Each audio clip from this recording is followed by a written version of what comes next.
Hello, fight fans. I'm that boxing writer, Jeremy C. Herriges, here with Adrian Clark. Clark is the consultant of boxing programming for Fight Network, and he's bringing a new series to Fight Network called Protect Yourself at All Times. Now, Protect Yourself at All Times has a history. Adrian, can you explain what Protect Yourself at All Times means to you and how this project came into fruition? I fought amateur in undergrad. So while I was getting my undergraduate degree, I decided to put on the gloves and actually fight. And that's one thing I always remember from the referee. Telling the guys or telling us protect yourself at all times. And I wasn't a very good amateur fighter at all. My last fight, I actually got knocked out. Well, I didn't touch the canvas. It was a standing TKO, and I'm gonna hang my hat on that. But I remember like getting back to the locker room, and like, I didn't remember getting hit. I didn't remember hitting the ropes. I didn't remember clinching. I just remember like the ref asking me to walk to him, and then when I stumbled, he called the fight. And I was just an amateur at that time, but I was old enough. I think I was 21 at the time. So I remember walking back to the locker room, like, and what happened. And it came quick to me, like, yo, if it's like this on the amateur level, I wonder how it is on the professional level. So, after graduating college and getting into the business, I just saw how the business just was not set up, man, for the fighters to advance. And I always think about my last fight getting knocked out. Like, these guys, it's really life and death for them. So when I saw that the business was pretty much in disarray and it wasn't set up for the fighters to advance, my mind started working on, like, what could I do to make it better for the fighters that make up the sport? What could I do to make it better for a guy that, may not be a top tier guy, but he's looking to make a living in this sport? Like, how can I make it better? And I figured it out in 2016 on how to make this sport better. So protect yourself at all times is important inside the ring, but it's just as important outside the ring when it comes to your contracts, understanding your money, paying taxes, all of that. So I decided to put something together to help out the fighters, and we're rolling, man. We're rolling. They say that all wisdom comes from experience, and your experience came as a boxing manager, and that was where you came from before you did the boxing consultant job for Fight Network. What are some of those experiences where you talk about seeing the sport in disarray and things in disarray? What are some of the things that you saw? What were some of those experiences where you're like, whoa, okay, this is where that disarray comes from? Do you have any maybe personal anecdotes? Yeah, how much time do we have as far as that? Because there's so many stories, man. My intro to boxing showed me how important protect yourself at all times was, even before I created the movement. Um, I was 24 years old, and I was representing Jerry Belmontes, who's undefeated prospect from Corpus Christi. So I'm 1 year removed from college, 24-year-old kid still representing an undefeated fighter, and I didn't know what the hell I was doing, but I did know just like your basic business principles, ethics. I knew what was right and what was wrong, especially within contracts. And when I got his contract, and he was signed with a local promoter out of Texas, and I'm just thumbing through his contract. I'm like, what the hell? Like, this is not right. Like, I don't know everything with the legal language, but I know that this is not right. And when I went to the promoter to discuss reconstructing the contract or taking some things out, I mean, the promoter, he didn't like me. He didn't like the fact that I was thumbing through the contracts and picking out things that were set up as a disadvantage to Jerry. Like, for example, if Jerry were to go fight on a Golden Boy card, under the local promoter, but he's going to fight on the Golden Boy card, he was taking 60% of Jerry's money. And Jerry he didn't go through the contract. He just was looking at the signing bonus money. He didn't actually go through the contract. So when I got the contract and went through it, I'm like, yo, do you know that if you go fight on someone else's card where you're going to make more money, this dude gets 60% of it? And he had no clue. So at that point, I really started to pay attention more so to the business side. And it wasn't really about wins and losses for me as a manager, but it was more so about, once these guys are done with the sport, the money that they make, can I get them to keep majority of it? But that was my intro to boxing. That was my first year coming in, going into a contract dispute with a local promoter who was taking 60% of the fighter's money. He had the rights to a sign, which rights to assign is he can just sell his contract off to someone else, another promoter. Wow. There were just so many different things in the contract that I saw that at 24 years old, even though I was just out of college, I knew it wasn't right, man. So I acted swiftly, but that was my intro to the boxing business as a manager, going through a contract dispute with a local promoter. Is that something that you see often, this kind of bait and switch where either a manager or a promoter will try to seduce a fighter with an attractive bonus, but will have something within the fine print that is limiting to them? Is that something that you see often, or was that a one-off thing? Oh no. I think it's all the time. I get phone calls, man, from fighters all over the world. This is not just the U.S. All over the world. I got business in Australia, parts of the U.K., like where fighters will call me like, "Hey, man, like, can you help me out with my contract? Can you read this, or can you look into this individual and let me know like what you think?" And man, these contracts that I read, it's horrendous, man. It's actually sickening that fighters, which are independent contractors, they're not employees. They're not employed Mhm. by the promoters, nor are they employed by their managers. You know what I'm saying? But the contracts that they sign, it makes them. It's deeper than employees, man. I'm willing. I don't like using the slave word, but because the times are sensitive right now, saying someone is a slave, it can be taken up in arms. But you read these contracts, and I'm dating back, man. Like, this is not new. These guys being taken advantage of the way that they are. It's not new. It's not something that just happened a decade ago. This has been going on for probably 50, 60 years now, to where guys are signing um, these fixed term agreements under individuals that they're paying. It's like your manager owns you, and the way it's supposed to go, your manager is supposed to be your spokesperson, the person that's looking out for you and your best interest, that's speaking on your behalf to get you opportunities.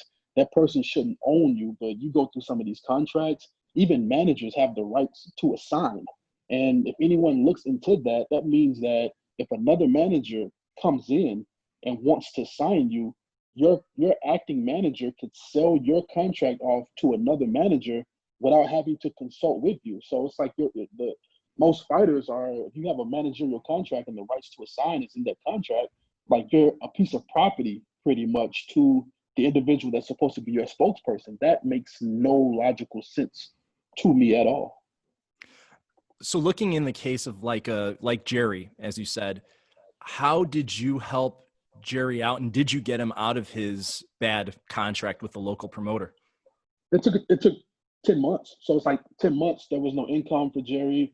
And I was helping him out with certain things to just kind of keep him going, as far as like helping pay rent and stuff like that. But he didn't fight for 10 months. The promoter put him on the shelf for 10 months, wasn't actively looking to get him fights, was like barely talking to us. I actually linked with a lawyer from Chicago, man. I looked this guy up online. He had nothing to do with boxing. I looked him up and I saw he was a bit of a bulldog. And I'm like, yo, I'm gonna hit him up and see if he can help me. And Ryan Kaiser is his name, out of Chicago, and he's still in the legal field, still a good friend of mine. But he looked into the contract and he was like, "I'll help you out, man. Like, don't worry about paying me. Like, I'll help you with this thing." And I remember I wrote about it in my book, Dark Horse, which is above me. I flew I flew to Harlingen, Texas, which is not too far from the border of Mexico, and to meet with the promoter, because he said that after so many months of just going through it with him, he said he was tired of me and he was going to let Jerry out of the contract, but he wanted his signing bonus money back, and he wanted me to type up the release agreement. So, man, I flew to I flew to Harlingen with $3,000 cash in my backpack. So I probably looked like a drug mule in the airport. I had $3,000 cash in my backpack, and I refused to leave the airport. He was trying to get me to meet him at a location, and I'm like, bro, I'm not leaving this airport. If you want to meet with me, meet me in like the lobby or the cafe at the airport. We sat down. He brought a guy with him, like his muscle or whatever. So he was like walking around, like watching us. And then he sat down and counted the money. The promoter signed the contract, and after 10 months, like, that was the end of it. I had to give him back the signing bonus money, but I was able to get Jerry free from that contract so he could continue his career, which was prosperous for Jerry. He went on to fight for a world title against Omar Figueroa, which he arguably won. And he went on to make money, to actively fight and make money. And that was most important to me. So even though I had to give back the $3,000, it paid off for us at the end of the day. I think it's interesting how, when you're talking about how this has been in boxing for a long time, these pitfalls for fighters, you can take this all the way back to Jack Dempsey and his managerial contract with Doc Kearns, where Doc Kearns was getting some 50 to 60% of his money. You can take it back to Rocky Marciano, who was getting both ends from his manager and promoter.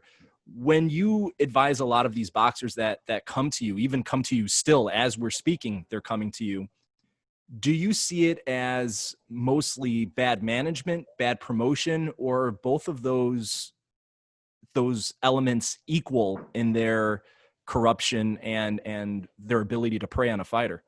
The system as a whole, when you think of boxing, like the sport not being associated, like, which means we call it the wild, wild west.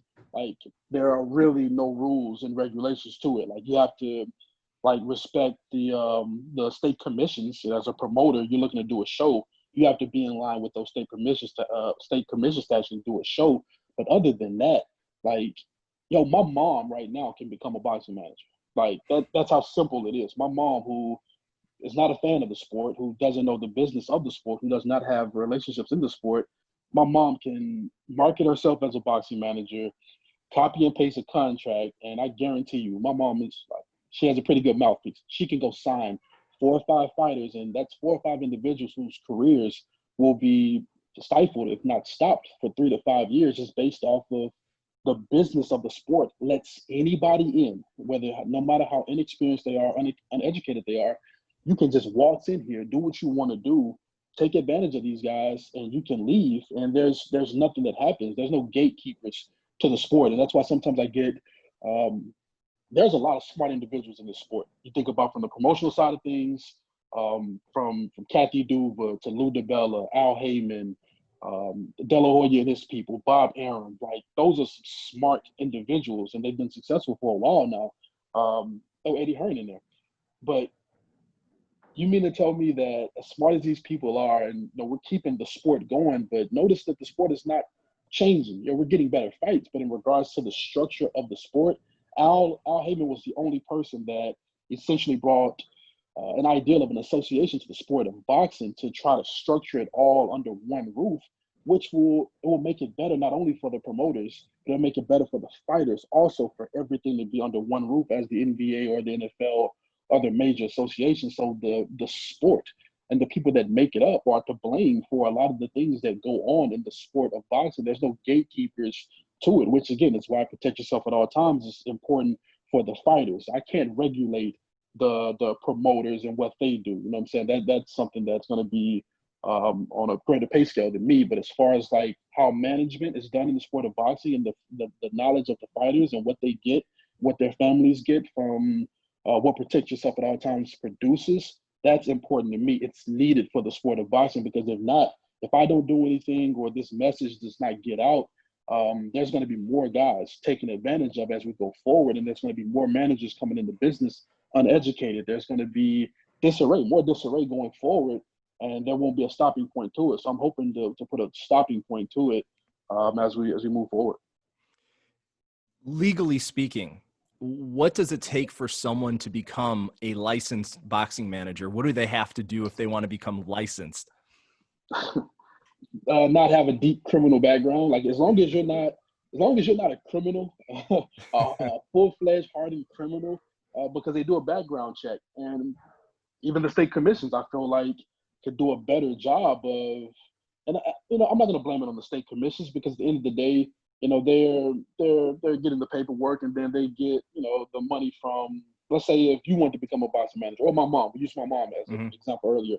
My mom will just have to fill out an application, send in a background check to the state of Texas, and send in, I think it's like $100, and my mom is a boxing manager. Like, voila! Like, it's not the point of, and I speak on education, but it's not the point of going to college. In my personal opinion, Jay Prince is the best manager in the sport of boxing. They may be coming from a biased standpoint, because I know him very well, but he's the best manager in the sport of boxing. But Jay is not a college grad, but he's shown in other genres that he's an astute businessman, and he's negotiated contracts before. So you essentially give the benefit of the doubt of This guy's negotiated contracts before. He has success, excuse me, in different businesses. He'll make a solid boxing manager. But if you bring in my mom, who does not have a college degree, she's never negotiated contracts before. She does not have that experience of working with athletes or personalities. What is my mom going to do for any of the fighters? And it's just that simple for her to get a manager's license from the state of Texas. And I'm pretty sure it's that way in Illinois, in New York, Nevada, where you send in your application, send in the background check, and there you go. But it's not like that for the NFL and the NBA. There's not only a background check of your education and your credentials, but there's a test that you have to take to pass, to clear you as a certified agent. And if you are not a certified agent, you can't negotiate contracts for the athletes. But in boxing, if you're not licensed, you can still negotiate contracts or represent athletes. That makes zero sense. And it irks me a lot that it's okay. People in the business it's been this way, so it's okay. No, it's not okay. And that's what I'm stepping up to say. It's not okay. So looking at that comparison, NFL, NBA versus boxing, is the sole difference between boxing and those other sports that there is no national governing board? Is that the big difference why we can't get a unified test or exam to license boxing managers? Is that the big difference? For managers, I don't think so. I feel like there has to be some type of council, because even in the other sports, like the NBA did not produce a union for the athletes. Bob Cousy and I think his lawyer essentially started the union in '56, or they came up with the concept in '56, I believe it was. But the NBA didn't recognize the union until pretty much the '60s, in which the NBA was trying to make sure that they could control the athletes, how much they were paying them, the per diem, all of that. They were trying to make sure they could control that. But once the union became official, they had no choice but to recognize it, because all of the athletes, all of the NBA players stood behind Bob and said, you know what, we do deserve more rights. We do deserve more money. We do deserve different things. And they stood up for it. That's where the change came from. So I feel like the athletes, the fighters, whether it be starting from top to bottom or just a good band of fighters, have to see this thing as important to stand up and say, well, we want certain concessions, we want certain rights in regards to fights, in regards to contracts or whatever.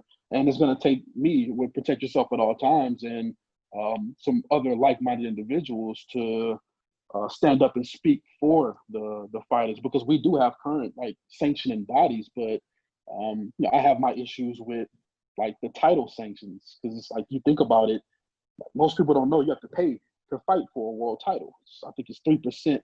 I hope that number's still the same. I hope they didn't go up, but it's 3% of your purse to fight for a world title. Who signed off on that? What fighter or what council did the WBC, WBO, IBF, WBO, who did they get with to say, okay, you know what, this is what we're thinking to do. We're going to put a 3% tax on fighting for the world title.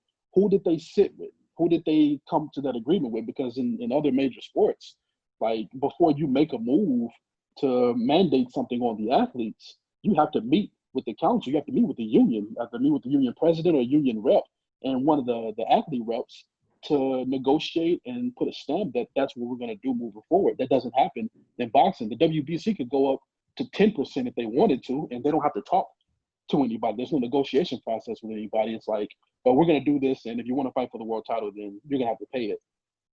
That doesn't make sense.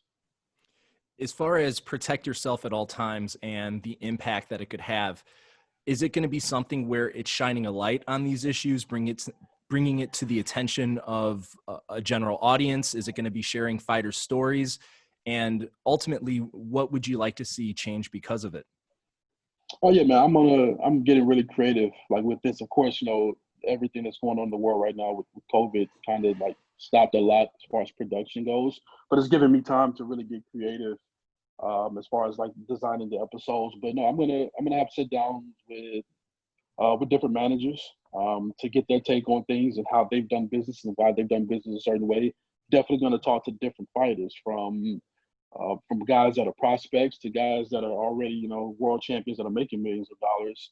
Also talked to trainers that were former fighters, but just going to give a different aspect, different point of view from every angle, um, to show people the mindset of the individuals that make up the sport, but then also show the problem of what's going on in the sport that most people like probably don't know about. They just want to see a good fight. And don't get me wrong, I want to see a good fight also, but I know Jerry Belmontes is now retired. He's a driver for FedEx. I know what retirement looks like for a fighter, and it ain't Floyd Mayweather. Floyd is a rarity. You know what I'm saying? He's a one percenter in regards to the sport of boxing, where a guy that rides off in the sunset and he's still making millions of dollars without even fighting. That's not the other 99%.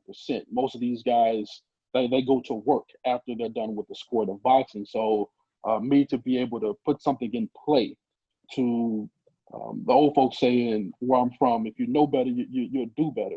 So me providing the know better so that the fighters and their families can do better. So once they get to the end of their careers, and sometimes it comes with an injury, sometimes it comes with you just saying, okay, you know what, that's enough for me. Sometimes it comes with you're not having any more fights available. The way I want to set things up, the way I'm hoping things go, and the way that we're working towards is that at least you know better so you can do better. So once you do retire from the sport, you have something from the sport. You're taking something away from the sport and you're walking into another career, not, all right, it's over with. I don't have any money from the sport of boxing. What am I supposed to do now? That's whack to me. For professional fighters watching this right now, what's the most important thing that a fighter should do before signing a managerial or promotional contract, in your opinion? You have to anything, man. Education, and I'm taking a script from Jay Prince. Education is beautiful, man. Whether it be actually in the school system or self education, because nowadays with the internet, guys back in the 60s, 70s, and 80s, and parts of the 90s, they didn't have Google to look up certain things. Like now, like you can get online and you can look up certain words that are in a contract that you don't understand and give it to you in layman's terms of what it means. Like educate yourselves, man. Don't be so gung ho to sign something, like to be signed with someone. From where I sit at, knowing what I know about the industry, knowing what I know about business, I'll sign under someone that's cutting me a check. I'll sign under a promotional company because as an independent contractor, they're contracting my services to fight. I go fight, win, lose, or draw. They cut me a paycheck based off of my service. Don't sign fixed term agreements under individuals that you are paying. If you are paying a manager or you're paying an advisor, someone that's representing you, like either you have either you have a contract or you sign an agreement. You guys put together agreement together on how things are going to go.